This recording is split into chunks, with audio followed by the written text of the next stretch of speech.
Hello everyone, welcome back to my channel. I hope তোমরা সবাই ভালো আছো। তো নতুন একটা ভিডিও নিয়ে চলে আসছি। দেখো, সামনে আছে কর্মসংস্থান পত্রিকা। আর আজকের তারিখ হচ্ছে 26শে ডিসেম্বর, বাট এখানে দেখো 30শে ডিসেম্বর তারিখ দেওয়া আছে। আশা করছি দেখা যাচ্ছে। তো আমি কর্মসংস্থান পত্রিকায় কি কি বেরিয়েছে সেই সম্বন্ধে আজকে আলোচনা করব, এবং নানা রকম কথা তোমাদের বলার আছে সেগুলোও বলবো, ঠিক আছে? তো ফার্স্টে দেখো, ইউপিএসসি ন্যাশনাল ডিফেন্স ও নেভাল একাডেমি পরীক্ষার মাধ্যমে সেনাবাহিনীতে 400 অফিসার নিয়োগ করা হবে। তো যারা আবেদন করতে চাও তারা কিন্তু করতে পারো। আচ্ছা, মেট্রো রেলে 129 অ্যাপ্রেন্টিস নেওয়া হবে। রাজ্য সরকারের অডিট ও অ্যাকাউন্টস অফিসার গ্র্যাজুয়েট ছেলে মেয়েদের জন্য। এটা কিন্তু 2023 সালের অডিটার অ্যাকাউন্ট সার্ভিস পরীক্ষার জন্য দরখাস্ত নেওয়া শুরু হবে খুব শিগগিরই, ঠিক আছে? এই পদের শিক্ষাগত যোগ্যতা, বয়স, প্রার্থী বাছাই পদ্ধতি ইত্যাদি দেওয়া হলো। যারা এই পদের জন্য পিএসসির অডিট অ্যান্ড অ্যাকাউন্ট সার্ভিস পরীক্ষায় বসতে চাও তারা কিন্তু অবশ্যই খুব শীঘ্রই ফর্ম ফিল আপ হবে। একটু খেয়াল রেখো কলামের দিকে, পিএসসির কলামের দিকে। আচ্ছা, ইউপিএসসির কম্বাইন্ড ডিফেন্স সার্ভিস পরীক্ষার মাধ্যমে স্থল, নৌ ও বায়ুসেনায় 57 অফিসার নিচ্ছে। তো এটাও কিন্তু তোমরা যারা ইন্টারেস্টেড আছো তারা দেখতে পারো। আচ্ছা, যেটা মেন কালকে হচ্ছে প্রাইমারি টেট হলো নির্বিঘ্নে, ফল বেরোবে 3 মাসের মধ্যে। 24শে ডিসেম্বর 2023 সালের প্রাইমারি টেট নির্বিঘ্নে সম্পন্ন হলো। সোশ্যাল মিডিয়াতে প্রশ্ন ফাঁসের যে অভিযোগ উঠেছে তা নিয়ে প্রাথমিক শিক্ষা পর্ষদের উপসচিব পার্থ কর্মকার জানান, পরীক্ষা সুষ্ঠুভাবে শেষ হয়েছে। পরীক্ষা শেষ হওয়ার আগে যে প্রশ্নপত্র সোশ্যাল মিডিয়ায় দেখা গিয়েছে সেটিকে প্রশ্নফাঁস বলা যায় না। কোনো কোনো কেন্দ্রে পরীক্ষা শেষ হওয়ার আগে প্রার্থীরা বেরিয়ে প্রশ্নপত্র আপলোড করে থাকতে পারে, ঠিক আছে? তো তারা এরকম মনে করছে পর্ষদের বদনাম করার জন্য এমনটা করা হচ্ছে। যাই হোক, প্রাইমারি টেট যারা দিয়েছো তাদের রেজাল্ট সম্বন্ধেও আজকে আমি কথা বলবো। তো দেখে নিই পিএসসির কলামটা বার করে যে সেখানে কি লিখেছে। আমি চলে এসেছি একদম পিএসসির কলামের, যেখানে পুরো সব চাকরি পরীক্ষা দেওয়া থাকে সেখানে। দেখো, ফার্স্টেই আছে প্রাইমারি টেটের যে পরীক্ষা 24শে ডিসেম্বর হলো তার ফল কবে বেরোতে পারে, এবং 2022 সালে প্রার্থীদের ইন্টারভিউর জন্য কবে বিজ্ঞপ্তি বেরোবে। তো বলছে 2023 সালের প্রাইমারি টেটের ফল বেরোবে আগামী বছর মার্চের মধ্যে। গতবারে টেট পাসদের ইন্টারভিউ বিজ্ঞপ্তি জানুয়ারিতে বেরোনোর সম্ভাবনা আছে। তাহলে এটা যাদের কাছে একটা কোয়েশ্চেন ছিল তারা মোটামুটি একটা অ্যান্সার পেয়ে গেছো। আচ্ছা, প্রাইমারি ইন্টারভিউর পাঠ্যাতিরিক্ত বিষয়ের উপর যে 5 নাম্বার আছে তার জন্য কী কী সার্টিফিকেট থাকতে হবে, সেটা হচ্ছে গেমস ও স্পোর্টসের সার্টিফিকেট থাকলে 1 নাম্বার, এনসিসির ন্যূনতম সার্টিফিকেট থাকলে 1 নাম্বার। আচ্ছা, আর্টস অ্যান্ড লিটারেচার, রাজ্য বা জাতীয় স্তরে খবরের কাগজ বা ম্যাগাজিনে প্রবন্ধ, ছোট প্রবন্ধ, নাটক, কবিতা লিখে থাকলে 1। পারফর্মিং আর্ট অর্থাৎ ন্যাশনাল স্কুল অফ ড্রামা বা রাজ্য কেন্দ্রীয় সরকারের দেওয়া সার্টিফিকেট থাকলে 1 নাম্বার। আর মিউজিক, রাজ্য বা কেন্দ্রীয় সরকারের দেওয়া মিউজিক বা ইনস্ট্রুমেন্টাল মিউজিকের সার্টিফিকেট থাকলে 1 নাম্বার পাবে, ঠিক আছে? পুলিশের চাকরি, পশ্চিমবঙ্গ পুলিশের সাব ইন্সপেক্টর পদের বিজ্ঞপ্তি কবে বেরোবে? বিজ্ঞপ্তি বেরোবে আগামী বছরের প্রথম দিকে। আচ্ছা, জেল পুলিশের ওয়ার্ডার পদের বিজ্ঞপ্তি কবে হবে? এখনও তারিখ কিন্তু ঠিক হয়নি। এরপর রেলে চাকরি, আরপিএফ কনস্টেবল ও সাব ইন্সপেক্টর পদের জন্য কবে দরখাস্ত নেওয়া হবে?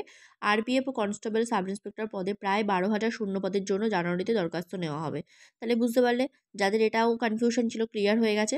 এবার আসি পিএসসি ক্লার্কশিপ পরীক্ষার সিলেবাস জানাবেন, একজন লিখেছে। তো পরীক্ষা কবে হবে? প্রথমে দেখো সিলেবাসটা দেওয়া আছে, এবং শেষে যেটা লেখা আছে সেটা হচ্ছে পুরো, এখানে তোমরা একটুখানি জুম করে পড়ে নিও, ঠিক আছে? তো বলছে মোটামুটি প্রশ্ন, আ যে পরীক্ষা কবে হবে, পরীক্ষা কিন্তু 2টো পার্টে হবে। আমি একটু শর্টে বলে দিচ্ছি। প্রথম পার্টে 100 নাম্বারের 100টি অবজেক্টিভ মাল্টিপল যে বিষয় চয়েস থাকে, তো তার মধ্যে ইংরেজি, জেনারেল স্টাডিজ আর অ্যারিথমেটিক এটা থাকে। আর 1.5 ঘন্টা সময় থাকে, নেগেটিভ মার্কিং আছে, ঠিক আছে? প্রথম পার্টের জন্য আর দ্বিতীয় পার্টে কোয়ালিফাই করলে এরপর কম্পিউটার টেস্টের জন্য ডাকা হবে। প্রতিটি গ্রুপ বা পেপারে থাকবে আলাদা আলাদা কোয়ালিফাইং নাম্বার। কোনোটিতে কোয়ালিফাইং নাম্বার না পেলে সফল হতে পারবেন না, ঠিক আছে? তো এটা মোটামুটি দেওয়া আছে, দেখে নিও একটু জুম করে। চলে যাচ্ছি ফুডের সাব ইন্সপেক্টর পদের পরীক্ষা কবে হবে। সম্ভবত 14ই জানুয়ারি ফুডের সাব ইন্সপেক্টর পদে পরীক্ষা হবে, তবে এখনও পিএসসি বিজ্ঞপ্তি দিয়ে জানায়নি। পিএসসি ক্লার্কশিপ পরীক্ষা প্রেফারেন্স হিসাবে ডিরেক্টরেট সেক্রেটারি রিজিওনাল দেওয়া আছে, কোনটি সিলেক্ট করব? আচ্ছা, রাজ্য সরকারের অফিসগুলিতে সাধারণত 3টি স্তরে ভাগ করা যায়। প্রথম সেক্রেটারি, দ্বিতীয় ডিরেক্টর, তৃতীয় রিজিওনাল অফিস। সেক্রেটারিয়েট দপ্তর হলো সেখানে সাধারণত মন্ত্রী সচিবালয় থাকে, যেমন নবান্ন, রাইটার্স বিল্ডিং, বিকাশ ভবন, উত্তরবঙ্গ কন্যা ইত্যাদি। আর ডিরেক্টরের দপ্তর হলো সংশ্লিষ্ট দপ্তরের প্রধান কার্যালয়ের অফিস, সেটি কলকাতায় হতে পারে কিংবা জেলায় হতে পারে। আর রিজিওনাল অফিস মানে সবসময় জেলায় থাকবে। সেক্রেটারিয়েট দপ্তরে চাকরি পেলে পদের নাম হবে লেওয়ার ডিভিশন অ্যাসিস্ট্যান্ট বা এলডিএ। এই এলডিএ থেকে আপার ডিভিশন অ্যাসিস্ট্যান্টে ইউডিসি হেড অ্যাসিস্ট্যান্ট ও এইচএ হওয়া যায়। আর ডিরেক্টরের রিজিওনাল অফিসে চাকরি পেলে পদের নাম হবে লোয়ার ডিভিশন ক্লার্ক বা এলডিসি। এলডিসি থেকে আপার ডিভিশন ক্লার্ক বা ইউডিসিতেও হেড ক্লার্কও হতে পারবেন। আচ্ছা, পিএসসি ক্লার্কশিপ পরীক্ষা দরখাস্ত ওবিসি বি অর্থাৎ নন ক্রিমিলিয়া দিয়েছি, কিন্তু আমার ওবিসি বি ক্রিমিলিয়া সার্টিফিকেট আছে, পরীক্ষায় পাশ করলে অসুবিধা হবে? হ্যাঁ, এই জন্য অসুবিধা হতে পারে। দরখাস্তের যে দেখাবেন সেটা ভেরিফিকেশনের সময় না দেখাতে পারলে ওই ক্যাটাগরি সুযোগ পাবেন না।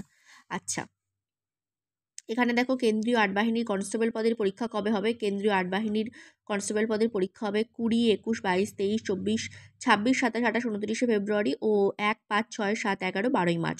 স্টাফ সিলেকশন কমিশনের মাধ্যমে এমটিসি আর হাবিলদার পদের বিজ্ঞপ্তি কবে বেরোবে? এই বিজ্ঞপ্তি বেরোবে আগামী বছর 7ই মে, পরীক্ষা হবে জুলাই বা আগস্টে।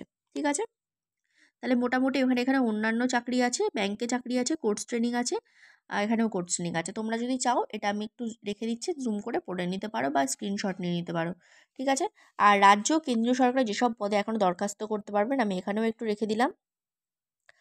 তো এরপরে চলে যাচ্ছি ডাব্লিউবিসিএসের যে ডাব্লিউবিপিএসসির যে ফুডের সাব ইন্সপেক্টর, যেটা বলছে সামনেই পরীক্ষা, তার একটা সুন্দর এখানে নমুনা প্রশ্নপত্র দেওয়া হয়েছে 50টি প্রশ্নের। তো তোমরা এখান থেকে একটু প্র্যাকটিস করে নিতে পারো যারা কর্মসংস্থান পত্রিকা ফলো করো। এছাড়া কর্মসংস্থান পত্রিকায় আজকে আর তেমন বেশি কোনো খবর নেই, আর তোমরা এখান থেকে চাইলে একটুখানি পেজে যে খবরগুলো বেরিয়েছে সাম্প্রতিক নিউজগুলো সেগুলোও করতে পারো। ঠিক আছে, তো আমি পরের পত্রিকা নিয়ে খুব শিগগিরই আলোচনা করব। মোটামুটি আজকে যে কটা বেরিয়েছিল আমি সব কটা আলোচনা করে দিলাম। দেখা হচ্ছে নেক্সট ভিডিওতে, ততক্ষণ অবধি সবাই খুব ভালো থেকো, সুস্থ থেকো, সাবধানে থেকো। Thank you so much.